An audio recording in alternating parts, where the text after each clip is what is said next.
Most law students think that a productive day means studying for 8 to 10 hours, but in reality, that is far from the truth. What truly matters is structure and quality, and at the end of the day, all you really need is 2 to 4 hours of quality work to succeed and have a perfect study day. And you'll actually find yourself doing more quality work compared to the person that does 8 to 10 hours of unfocused work. By implementing simple productivity habits and having the right morning routine allowed me to perform better in my exams and assignments, and ultimately helped me land multiple clerkships, and now I'm working in one of the biggest law firms in the country. So if you're currently a law student, then let me show you exactly how I would build the perfect study day. So in order to have the perfect study routine actually starts the day before, and when I mean the day before, I mean that you need to have 8 hours of sleep and also have 5 to 10 minutes where you write down, either in a diary or your phone or your laptop or wherever is easier, a structured plan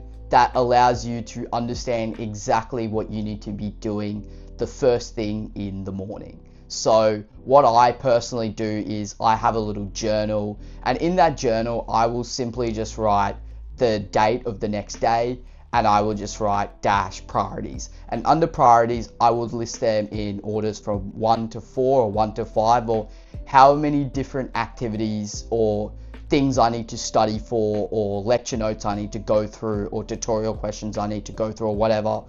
I will rank them in priority from 1 to 5, or however many activities or things I'm doing. And based on that list, I will wake up the next day and do each of those activities I planned out to do in order. So what you need to be doing before you actually start your study day is the night before, you want to plan out and write down exactly the things you want to be doing in order of priority.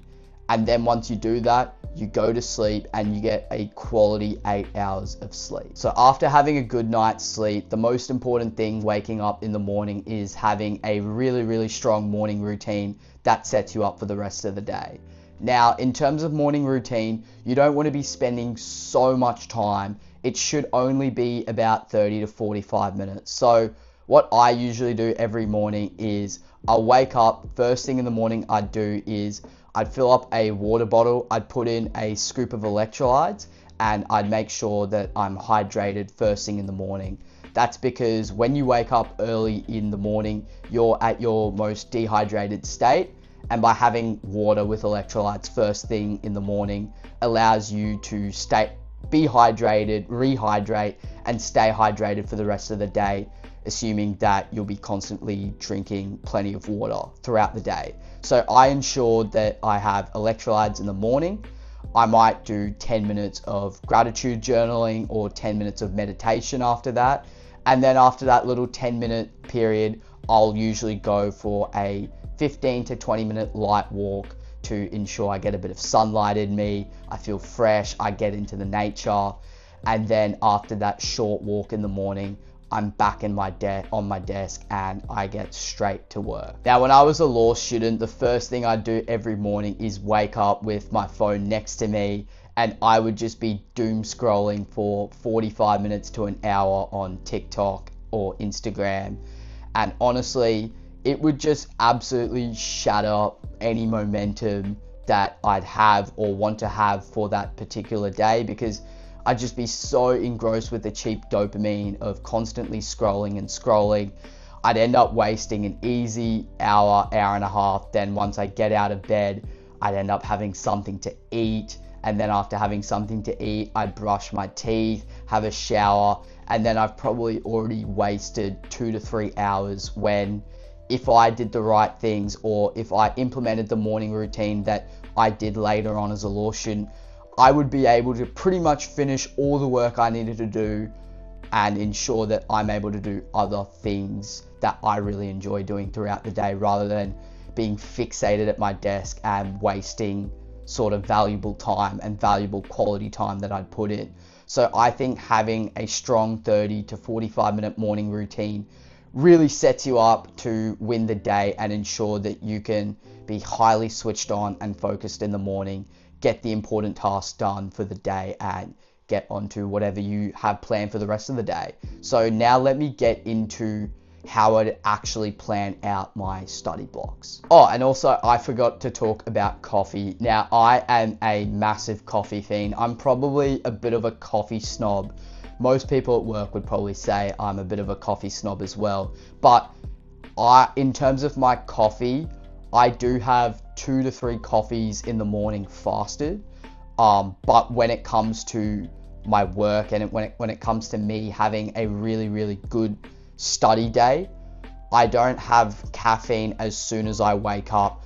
I usually give myself maybe a good hour of deep work before I end up actually having my first coffee. Now, before I go into the deep block work, I'd just like to say that I do have an online community where I personally help law students do better with exams, assignments, help them get into clerkships and graduate roles, and ultimately build really, really high levels of productivity and fitness routines that have personally allowed me to get into the position I'm at and to ultimately become the best version of myself. Now, if you do want to be part of that community, the top link is just in this description. And if you do have any further questions about the program, you can message me on my LinkedIn as well, which is a link in my profile. So yeah, let me actually get into this 1 hour of deep work. So once you've done your morning routine, you feel really fresh, you feel confident, you've set yourself really nicely for the remainder of the day. This is when you start attacking the hardest task of the day, which the night before, when you were planning and when you were doing the writing down in your journal, your phone, or wherever, your number one thing that you wrote down should be the hardest thing of the day. Now, what I call that is the eat the frog mindset, or the eat the frog productivity hack. So eat the frog essentially means that if you were to eat a frog every day for the rest of your life, would you choose to eat it at the end of the day, or would you choose to eat it first thing in the morning? And you would ideally want to choose that first thing in the morning to get it out of the way, eat that frog. It feels disgusting, you hate it, but once you've done it, you don't have to think about it for the rest of the day. So when I was a law student, especially towards my later years, I took that productivity approach and ensured that I would do the hardest thing of that particular day that I planned out for. So that hardest thing or that task could be doing a practice exam under exam conditions, and you would time yourself for an hour, and that would be the first thing you do in the morning. You would make sure that you get that done and you get that out of the way.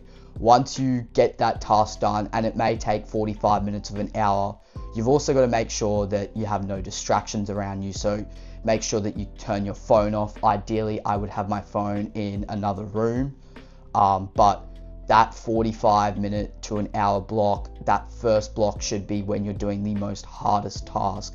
And once you finish that task, then I would go and take a 10-15 minute break where I'll make myself a coffee, but I'm still in that mindset or that study mindset, but I'm just having that little 5 to 10 minute switch off where I can go downstairs, have a coffee, come back upstairs and go straight into my next deep block where I do another 30 to 45 minutes of the next task that I planned out.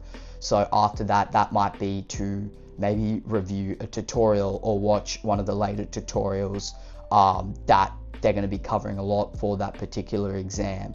So that would be my next block. And then after that, 45-minute block or however long that second block takes you, then you do another short break where maybe you go for a 10-minute, 15-minute walk around the block outside, you get some fresh air. Make sure that you do have a bottle of water next to you. You can take that bottle of water with you, go for a walk, rehydrate, and then you go back into doing your next block. Basically, by breaking your day into blocks, you have so much time where you're in deep mode work, where you can get so much done in that 30 to 45 minutes, and your quality of work also absolutely skyrockets as well. And then at the end of the day, you've knocked off all the important tasks that you planned on doing within that 2 to 4 hour block, and that allows you to do whatever you need to do for the rest of the day. So for example, for me, when I was a law student, what I'd do is I'd really attack that 2 to 4 hour block where I do the hardest things first, I get them out of the way, and then I set out and knock off the rest of the tasks that I planned out to do in other separate blocks.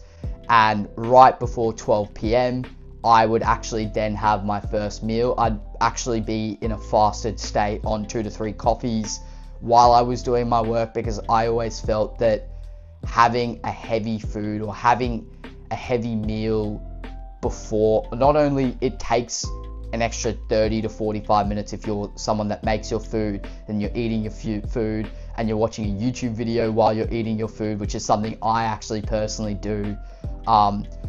You're just wasting that 30 to 45 minutes of time, and then when you go back into your work, you feel a bit more sluggish because you're satiated in your stomach. Whereas for me personally, when I'm fasted on black coffee, I'm really hyper focused, I'm really switched on, and I actually can tap in more of that flow state.